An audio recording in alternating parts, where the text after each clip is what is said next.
Aha! Ya gao! Ọwọ́ onye ese otumotu oge nwanne yala ndị egwu ya warrior coach of group of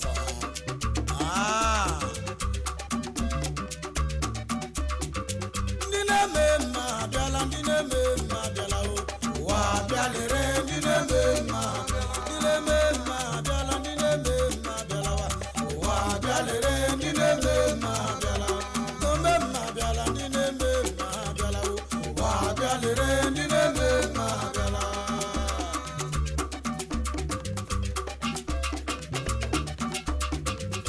ndị na-eme mma abịala ndị na-eme mma ha abịala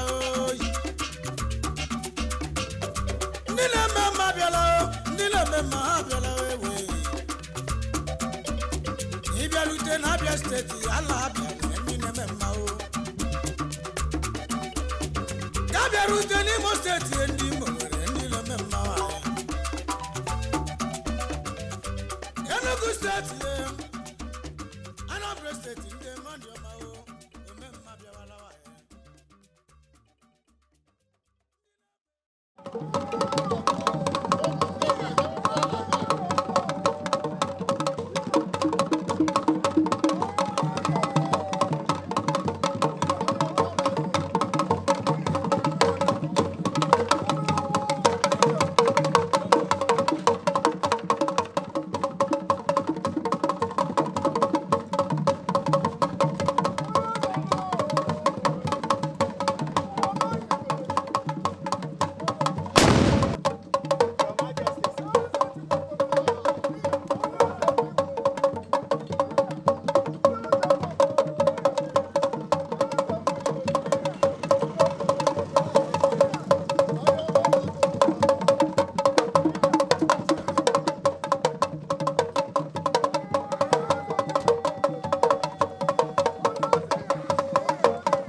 afuri mamano afuri ka hela mamano biko ya do kwano no mma ekele dịrị Chineke na eyiri ihe ata ya adabakwa ekele dịrị Chineke otu ọbụla wee sila ga dị ihe ọwụ na afụgide eriela ji mgbe anyị na gị malite na-atụfughị oge n'aha afụgide biko nwee TPM n'ọhịa ka e were ọjị a nyeruo ndị eze TPM wadị anwụchile biko ka e were ọjị a nyeruo ndị eze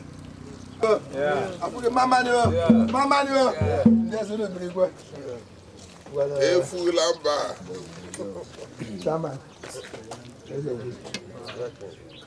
Okay, sir. Okay, kwanye afụghị ahụ zụrụ ọjị ndị eze afụgịrị mammanio afọ kwanyo Chikwekwem ịhụ na ọjị afụgịrị amerịla otu mammanio ndị shiri lela various villages si n'ọga ndewanụ afụgịrị enwetara ọjị bịa ife anyị agawa omenala ndị ọzọ pụta otu ọjị nga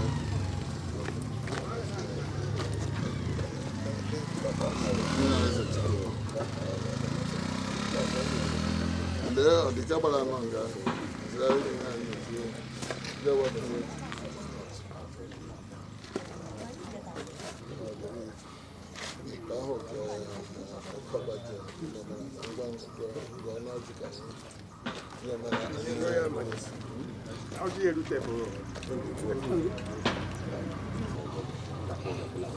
afụgịrị mammanụ ndewanụ egwu mammanụ ọdụgụzi ya egwu laha our distinguished colleague is honor ndewanụ represented by me. You are here present. Nkwoegwu autonomous community ndewanụ biko na afụgịrị ka anyị nọ n'udo ebe ọbụla ụka chọrọ isi sọpe ka e were cement nyachie ya kwanye onye ọbụla emehiere biko laha eze atọ na afụgịrị ya gbaghara ọ dị ihe eji okwu ụkara eme ayaghị m ji were ọjị na-agọ afụgịrị amerịla otu village heads village chairmen distinguished leaders of afụgịrị ndị nna nna anyị ha unu nyere anyị aka ka anyị nwee udo na afụgịrị otu anyị si ede afụgịrị ọ wụrụ ihe ejila eme ọnụ in all these places ọ wụkwa mmadụ mere ya right from our leaders eze nwadịlobi emaya ọkpara eze dị iche iche eze adịele eze ụta eze ibe egbu unu jiri anyị nyekwara anyị udo laghachi anyị na afụgịrị today biko onye ọbụla amụrụ ọkụ ya ekwela ka ọ nyụọ ya n'aka ọkwa ya dị o rutela anyị n'aka nga ịwa ji ọwa evuja eme ọkwa afọ kwa anyị ana m asị Chineke ga-agọzi anyị gọzie ezinụlọ anyị n'aha mma Jizọs Kraịst bụ onye nwe anyị afụgịrị mammanụ ndewanụ egwu mammanụ ọdụgụzi ya egwu laha our distinguished colleague eze honor ndewanụ represented by me. You are here present. Nkwoegwu autonomous community ndewanụ biko na afụgịrị ka anyị nọ n'udo ebe ọwụla ụka a chọrọ isi sọpe ka e were sementi nyachie ya kwanye onye ọbụla emehiere biko laa ha eze atọ na-afụ ugiri ya gbaghara ọ dị ihe eji okwulu ụkara eme anya ihe m ji were ọjị na-agọ afụ ugiri ama erilotu village heads village chairmen distinguished leaders of Afugiri ndị nna nna anyị ha unu nyere anyị aka ka anyị nwee udo na Afugiri otu anyị si ede Afugiri ọ wụrụ ihe ejila eme ọnụ in all these places ọ wụkwa mmadụ mere ya right from our leaders eze Nwadịlobi Emaya Ọkpara eze dị iche iche eze Adịele eze Ụta eze Ibegbu unu jiri anyị nyekwara anyị udo laghachi anyị na Afugiri today biko onye ọbụla amụrụ ọkụ ya ekwela ka ọ nyụọ ya n'aka ọkwa ya dị o rutela anyị n'aka nga ịwa ji ọ wee vụje eme ọkwa afọ kwa anyị ana m asị Chineke ga-agọzi anyị gọzie ezinụlọ anyị n'aha mma Jizọs Kraịst bụ onye nwe anyị.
Eze Umuahia and eze Chikwekwem anyị tikọtara aka sị ka anyị waa ji taa isi si Afugiri eriela ji site taa ji anyị na-akọta ọ ga-abụrụ onye akọtara onye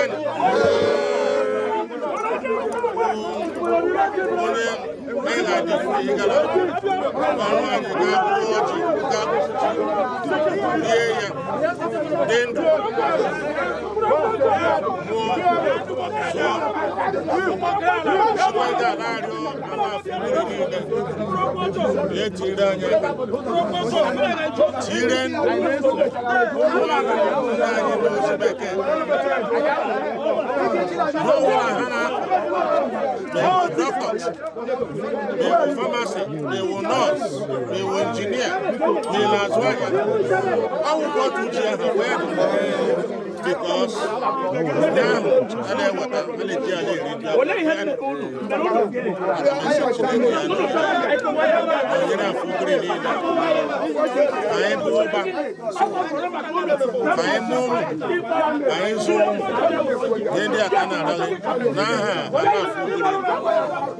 in Jesus' name.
Chikwekwem Okomanue Onyeze Okogonue Ojuru Chiga Juju Okogonue Amanye Chiga Bue Okomanue Okomanue Okomanue Efugi Namba Okoma Okomanue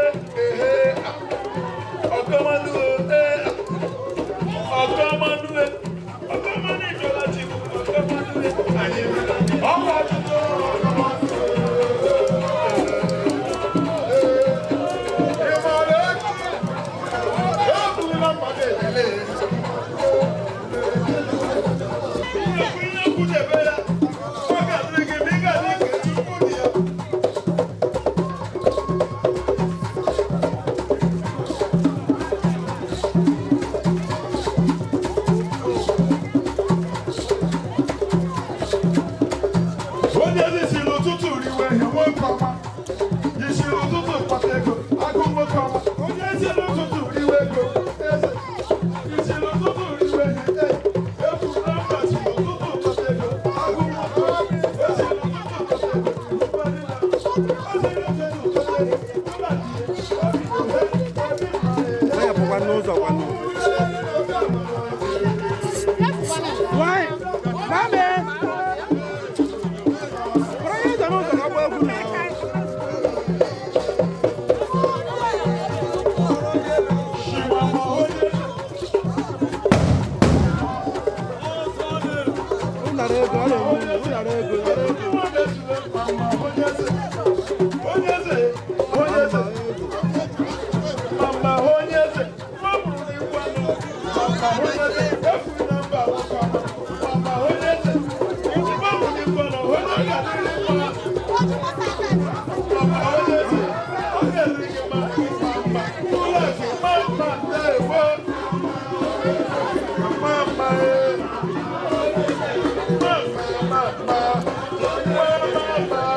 Nkwoegwu Autonomous Community mama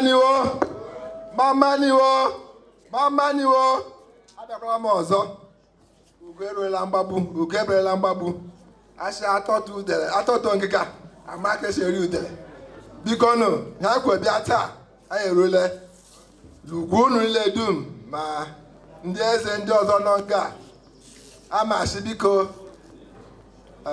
eze m hụrụ anya onye maka onye eze m hụrụ anya His Royal Majesty Sir Engineer Chijioke James Chikwekwem biko bịa ka anyị waa ji ndewonu enyi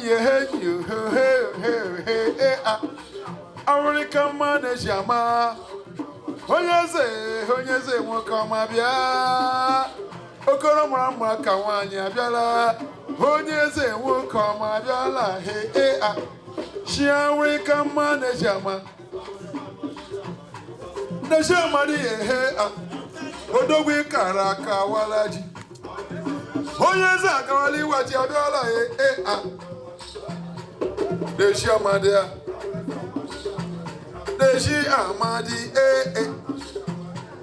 Neji Amadi Aya zuwala n'obi eze taa Dela ya n'azụ n'obi eze abịa Neji Amadi Shamri kama Neji Amadi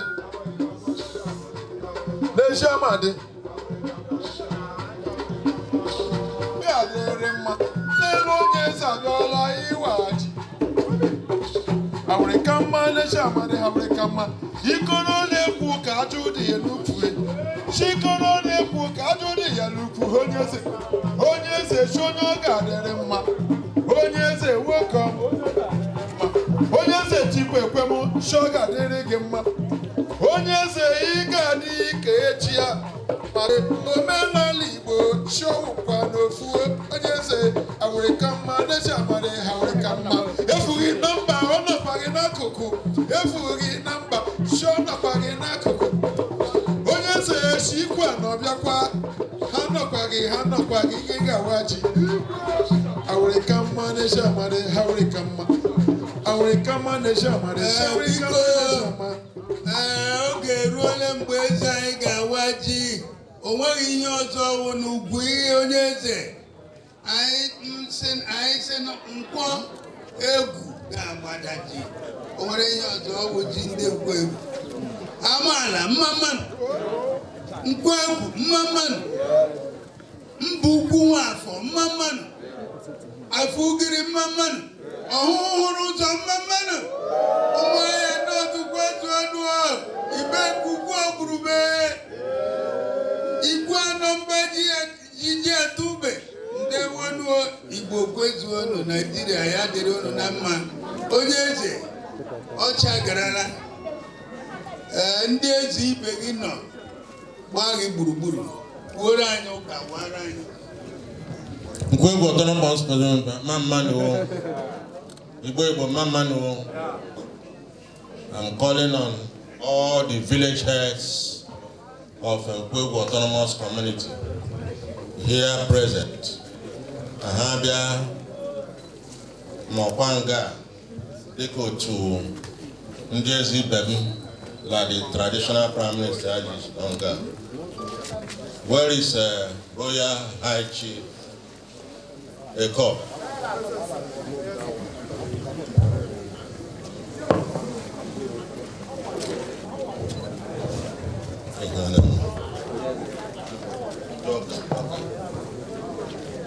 Nkwoegwu autonomous community, Mamman Obanzuru Ezu, the village heads, the traditional council, Njezi Bem, Iri-ji, Ohuhu,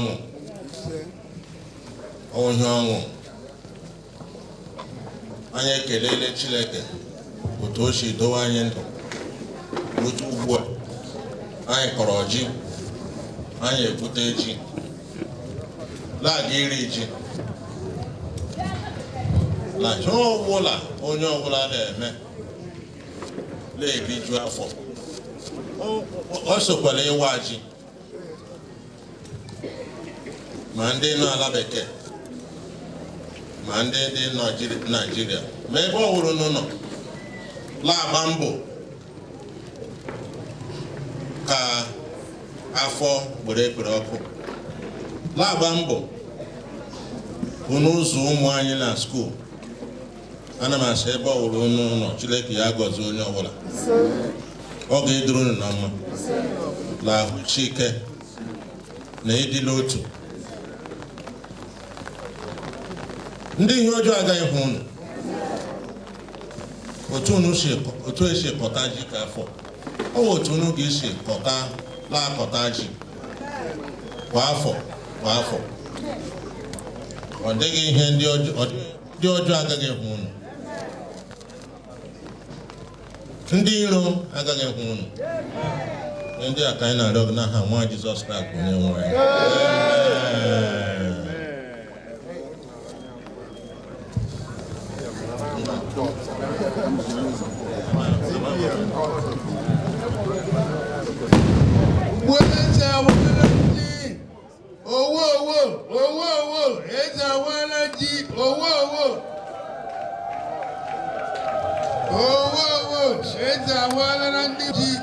Oge ruola ebe Jemi bara ihe adịwo mma eze mbakwa onye ọ ga-adịrị mma ihe adịwo mma oge ruola ebe Jemi bara ihe adịwo mma oge ruola ebe Jemi anyị na-anabata emi eze nze nwata Mbakwe Ike Ụga, former deputy chairman Abia State Council of India. We are patron the old Bendenile Bina Aba province, Naba area. I na say Ikuga and there was Yadreganam.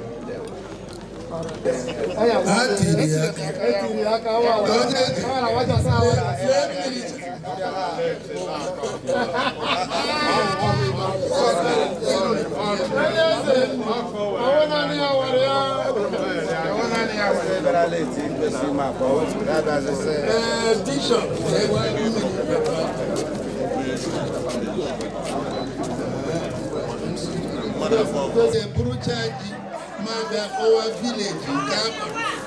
Have them with village here to have their program.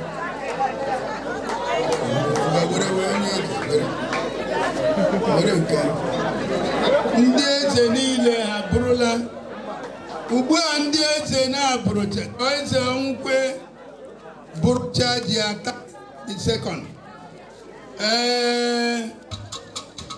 Ndị Prime Minister one ọbụrụla Prime Minister ọbụrụla ndị Royal High Chief niile na ndị High Chief na abụrụla bụrụnụ unu pụtara ụmụọchị village head ụmụọchị bịa bụrụ ji village head ọgbụala council first ndị council of chiefs bịa nọ bụrụ ji unu bụrụcha ndị village heads abịa bụrụ ọ ga-ezuchara onye ọbụla taa ametu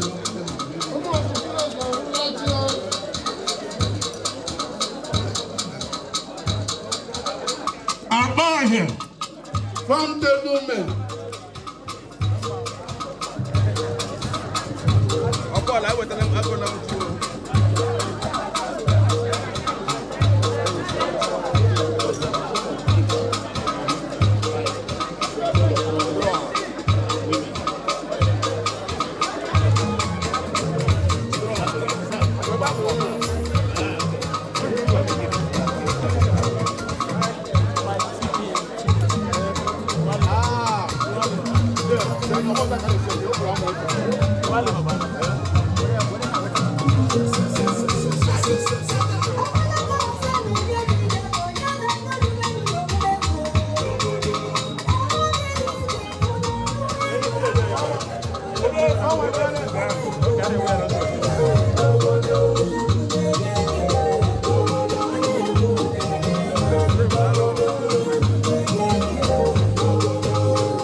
Mgbe ụmụ nwanyị mee n'ọchịchọ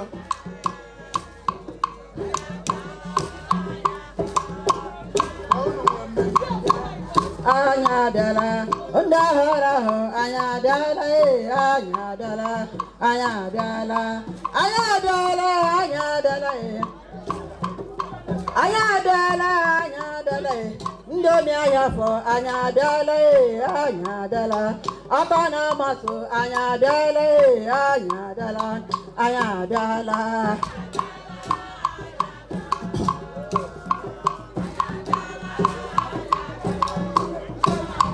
anya abịala anya abịala anya abịala anya abịala anya abịala anya abịala anya abịala eze Chikwekwem anya abịala anya abịala Umuahia anya abịala anya abịala ndị Umuahia for anya abịala anya abịala anya abịala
onye ọma gị bịala anyị ndị anọwu onye ọma gị bịala anyị ya mmanya dịkwasa m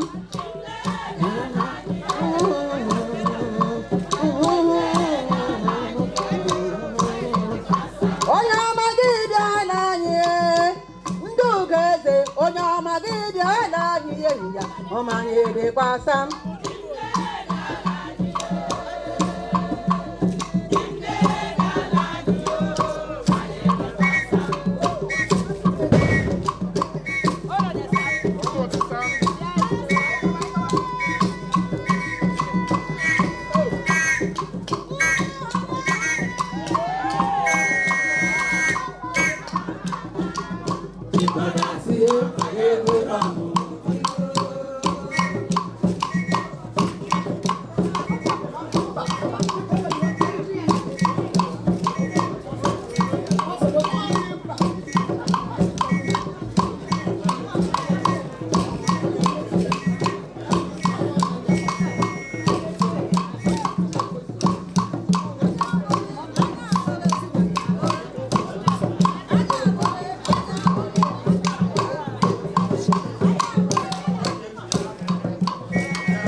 ndị ọbịa anyị unu abịala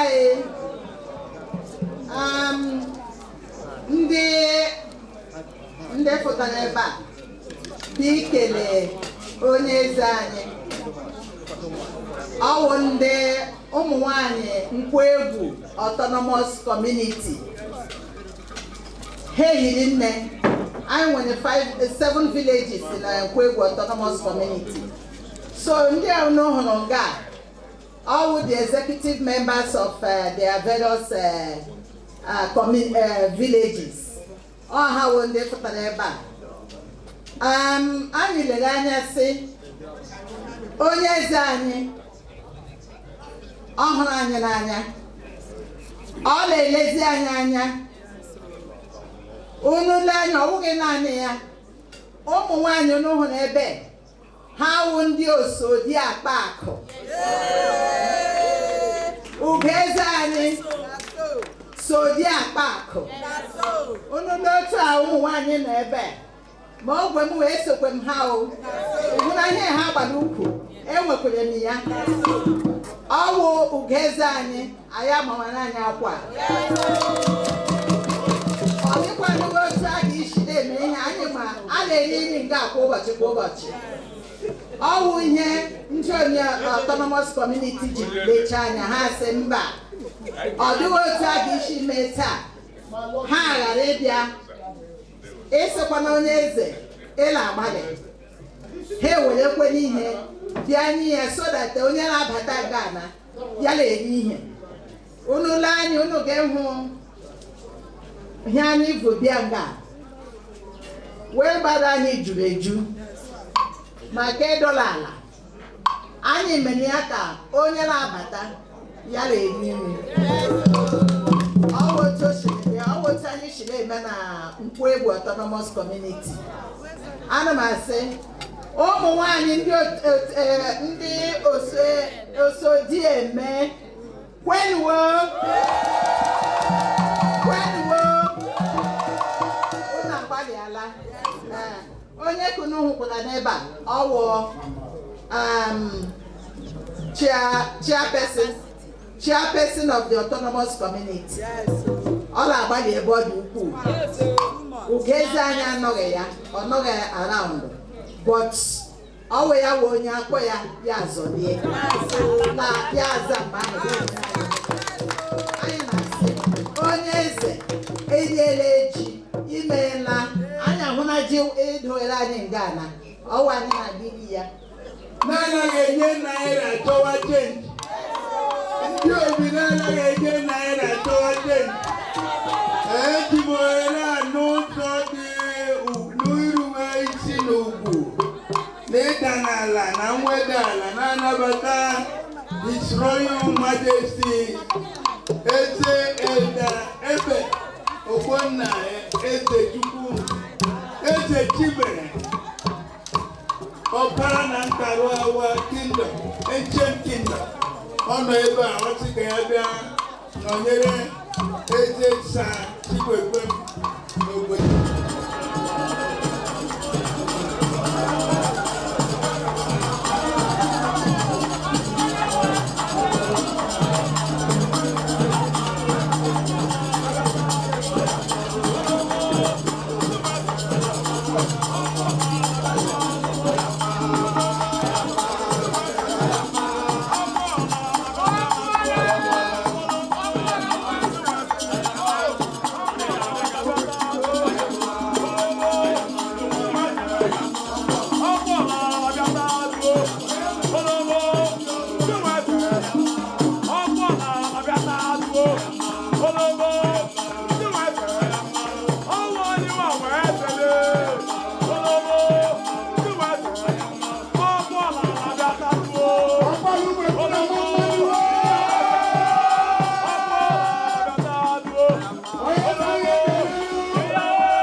Eji m abọ ekele wetara unu na ihe unu mere.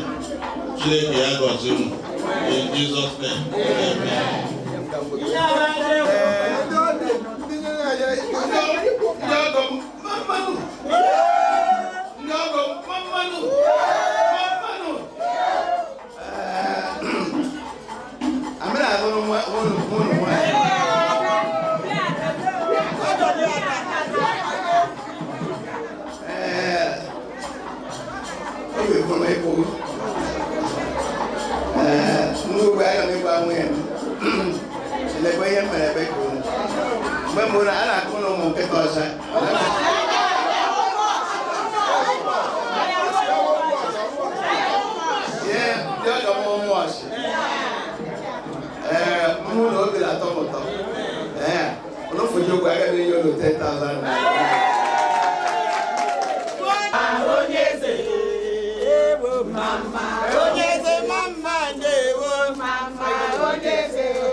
His Royal Majesty Eze Nnamdi Everest of Egwu Oroko Diawa nke mbụ ndị ụmụ Diawa Ancient Kingdom ọ nọ n'etiti anyị na-anabata His Royal Majesty Eze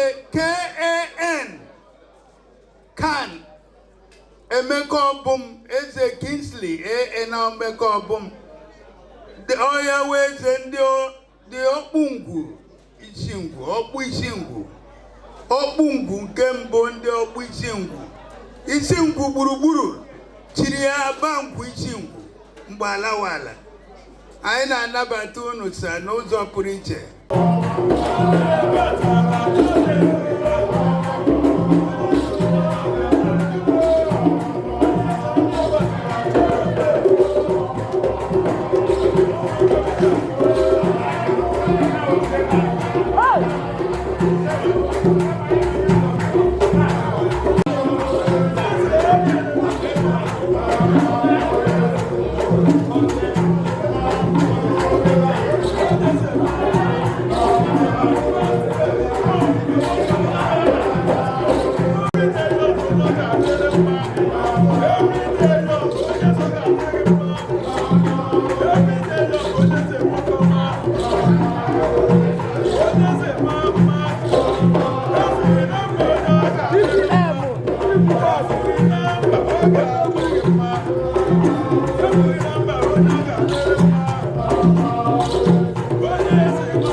Royal High Chief Sir Owade Owoma, National Prime Minister one of Nkwoegwu Autonomous Community. Hellemeta Iri-ji Iri-ji wee mmemme Chilọkpụ Ohuhu eme. Anyị Chineke ya gọzie anyị n'Eke, gọzie anyị n'Orio, gọzie anyị n'Afọ, gọzie anyị na Nkwọ. Onye ahụrụ taa ka anyị hụ ya echi kwa afọ kwa anyị. Obi dị mpọrịna na ahụrụ afọ ọhụrụ taa, ahụrụ afọ taa nwere ka egwuo rụọ ọrụ gaa ubi ka ubi anyị eruwe ụbọchị taa na-eme mmemme ihe esi n'ubi weta. Chineke agọzie anyị, na-anọnyere anyị, na-edu anyị mgbe ọbụla kwa afọ kwa anyị. N'afọ na-abịakwala ga esi otu aka sikwa eme ya. Ndị ikwu anyị, ndị ibe anyị, ndị si ebe esi bịa ya dịrị ha na mma. Okwu ọma ha eji bịa, ọgwa ha eji ala, ha lọọ ọgwa ga akpọ ha ọnya anyị kara. His Royal Majesty Eze Pastor Ambassador Rotarian Dr. Philip Ejikeme Ajomiwe, the one of Oriental. Fila Joms. The Fila Joms Agro and Allied Industries Nigeria Limited. I am the Leji Cassava, a man here di chiche. Mahale yo, Makali Rieri. I belanke one name work on Yezibem. Always butane him work. His Royal Majesty Chikwekwem. Olebo men ala. Owarajita la community ya akpọkwana ndị enyi ya, ndị eze ibe ya. Anyị abịa soro ya n'inye Chineke ekele n'ihi na ọ bụ omenala. Ọkwa ihe eji mara ndị Igbo ndị chịrị ọwụwa anyanwụ. Mmemme ịwa ji ma iri ji. Ọ na-eme onye eze wagharaghị ji. Ndị kọmuniti ya ga-rie ji. Otu ọ wara ji taa, ndị kọmuniti ọ na-elekọta aga-rie ji. Ọhịa mere anyị ji jupụtara ebe a. Obi furu m ịkpọ mgbe m batara. Ahụrụ m ndị eze dị iche iche. Ịma ọhụụ Ibeku nwanne. Ahụrụ m ndị eze Ibeku. Agwa m ndị eze ọhụụ anyị. Ndị jirula palasi ya hile nne. Ga-ebiala ebe eji ebe ahụ ọkụkọ bịa lere mmadụ ka nkụ. O gosiri na eze ala ememe ọla chimachima. Ọwa eze kwesịrị ntụkwasị obi. Ọwa eze ala enwe ọwụkwa n'enyi ala enwekwa enwe. A na-asị Chineke gọzie ya. Otu o mere ka ụwa mara la kọmuniti a awaala ji. Anyị enwe aka anyị sọ gederela mma ebe bụla o nwetara ego o jiri mee mmemme ukwu a niile. Ọ mmemme ukwu ọ ga na-asọrọ ya mana osimiri niile osimiri ya na-ata ọ ga-akpata akụri a ka ọ ga-anwụchi anwụ. Mesikwana unu ndị nyonyo ndị bịakwara nri ọ ga-etokwara unu na mma niile. Acha ekele eze nwoke kelekwa eze nwaanyị n'ujide nke n'uji. Mesi ndị niile bịara ebe taa eji m aha Chineke nke pụrụ ihe niile na-asị ya dịrị ha na mma. Onye esi eze ga-ebi onye ahụ ga-ebikwa. Onye ezigbo eze ga-ebi ole nwere otu o si ebi.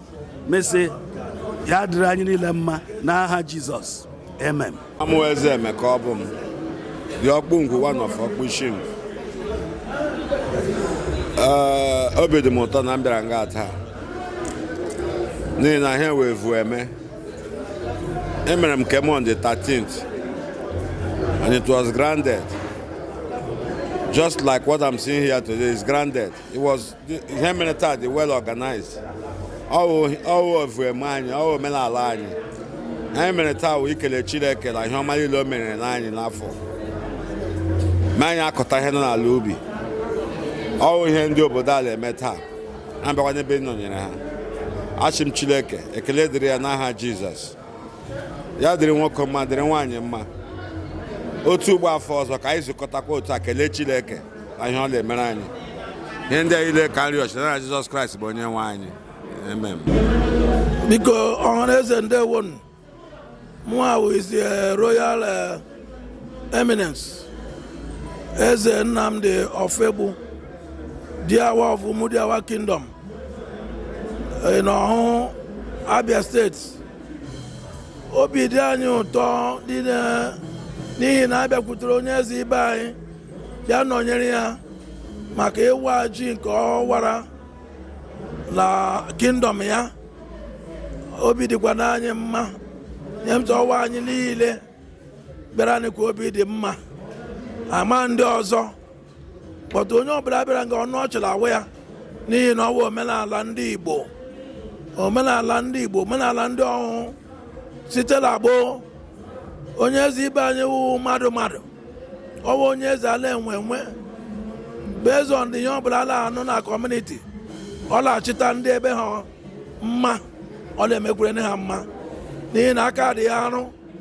Anyị sị nye ọ na-eme ya ma ekwela agala ihu n'ihi na ọwụ nwoke ala enwe ọwụ onye eze ala enwe o nwere ụmụ ọtụtụ, o nwere ndị ọ na-achị. Onye ọbụla udo dị ọnya na-akpọ ọ na-abụ isi ọnụ na ihe ọma ka ọ na-agara ndị ya na ahụ nọ ọ na-achịkwa anọ na-agaziri ha. Ana m eji otu aka na-asị ndị eze niile ebe ọbụla unu na-abụ isi ọnụ tụ ụmụ unu ọnụ bụ a na-agụ isi ha ọ ga na-agara ha anya ọma. Onye bozukwula agha to onye ndị ọ na-achị, onye bozukwula nsogbu to ndị ọ na-achị. Ka anyị na-agọrọ ha ọfọ ndụ, ka anyị na-agọrọ ha ka ihe ọma niile dịrị na ha gaziere ha. Anyị sịkwa na obi dị eze Ofegbu mma.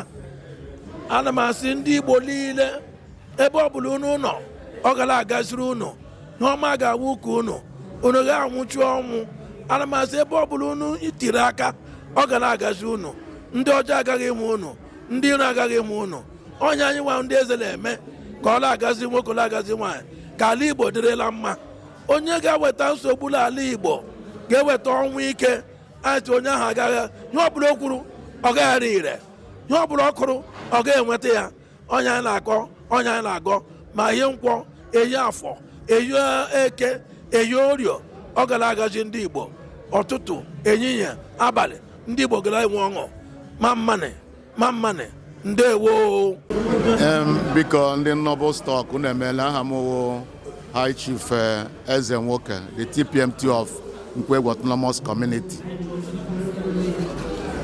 Ụbọchị dị taa bụ ụbọchị ọṅụ nye ndị Nkwoegwu Autonomous Community. Ebe ọbụla ha nọ ha na-aṅụ ọṅụ, ma ndị lara azụ ma ndị mere ka ọ dị otu a. Ebe a nọrọ ụbọchị taa n'ihi na anyị na-eri ji. Afụgiri riri ji, erichaa ji n'ahịa Afụgiri. Ndị eze anyị agọzie ya, anyị alọtazie na obu onye eze anyị. Nkwekọta ozugbo anyị kwekọtara si na emechaa anyị ga-abịa obu onye eze anyị bịa nọ nwa aṅụrị. Ọkwara ihe anyị nọ na-eme ụbọchị dị taa, ma ekpesịrị ma eji ma onye ọbụla nọ ebe a taa na-enwe aṅụrị. Ụbọchị taa ụbọchị ọṅụ nye ndị Afụgiri, nye ndị Nkwoegwu Autonomous Community, n'ihi na taa ka ha gọziri ji ihe owuwe ubi nke enwetara. Taa ka a nọkwa gọzie maka ịgaghachikwala ọrụ ubi nke na-aga ịdị mgbe adịghị anya. Anyị arịọla Chukwu kere ụwa ekuku ọbasi si ya o mere anyị ebere otu o si mekwere anyị n'afọ ndị a niile anyị ga n'ubi. Ọdụ onye dachiri ụzọ, ọdụ onye nwụrụ, ka o mekwere anyị ka anyị gakwa n'ubi ọzọ, lọtakwa n'ahụ udo, kpotakwa ihe owuwe ubi. Anyị lọtakwa anyị ekwebe anyị ekwu ya ekele dịka tradishọnali ọnya enyekwela chọọchị etela agala chọọchị a ga-anye ihe owuwe ubi ke ka anyị nyere owuwe ubi nke anyị tradishọnali were kelee Chineke. Ọ dịghị arụsị emere, ọ dịghị ọbara fafuru, ọ dịghị aja achụrụ, kama emere ala ụzọ dị ọgọ, ụzọ omenala. Anyị kpere ekpere gọzie rịọkwa ya ka o mere anyị karịa otu a. Unu emeela ndị Noble Stock, ndị Ọhụhụ Today, na mgbalị unu ịhụ na mmemme a gbasara n'ụwa niile ya ga viral. Onye ọbụla na-eli ya, ndị na-anọghị n'ụlọ la ahụ ya dịrị unu la mma. Akụ na uji unu jichie ya ike, unu la arụ ọrụ. Chukwu na ya gọzie unu nye unu mmaju kwuru mmaju n'aha Jesus Christ onye kere anyị. Amen. Thank you very much. My name is Engineer Chikwekwem. I'm the Honorable Commissioner for Power and Public Utilities in Abia State. I'm humbled to be here and also happy to be here. Today is the, Iri-ji of my in-laws. Happy my wife comes from this community, so I came to also enjoy myself with the event, which is a clear show of our culture. In Igbo land, Iri-ji is something that is very remarkable, and as an Igbo man, I think it was nice to be here to witness the tradition. So I want to thank the people of this community for arranging and organizing a great event. It was very remarkable. Thank you. Okay, sir. What do you have to say being in the Palace of Ezoha today? So what are your experience to be here? Yeah, Eze has taken good care of us, and not just me. The visitors today, we've drank, we've eaten, and it's always good to, come and take blessings from our traditional ruler, who also doubles as an in-law to me. So I had a nice time. No problem. You're welcome, sir. Aga m ekele mobile stock communication, because I was going on some of the social handles, Facebook, YouTube and everything, and I saw that our autonomous community was everywhere. I thank the Noble Stock Communication for being able to cover this event and Iri-ji successfully. Some of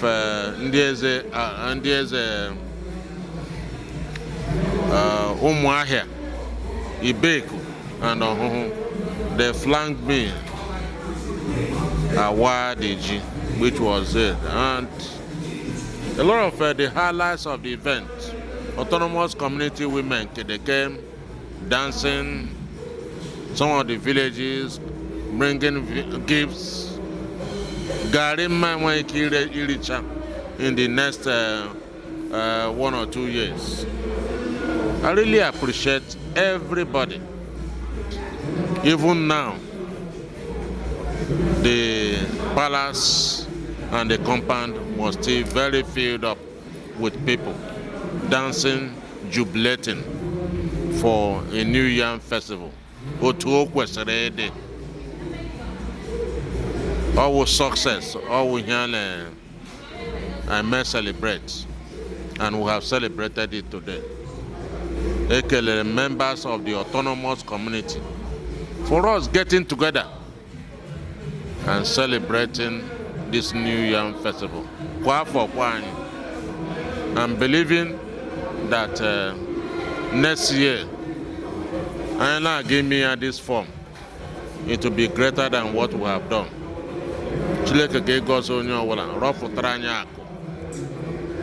Bounty harvest. Can we make this kind of celebration and more next year? In Jesus' name, there one.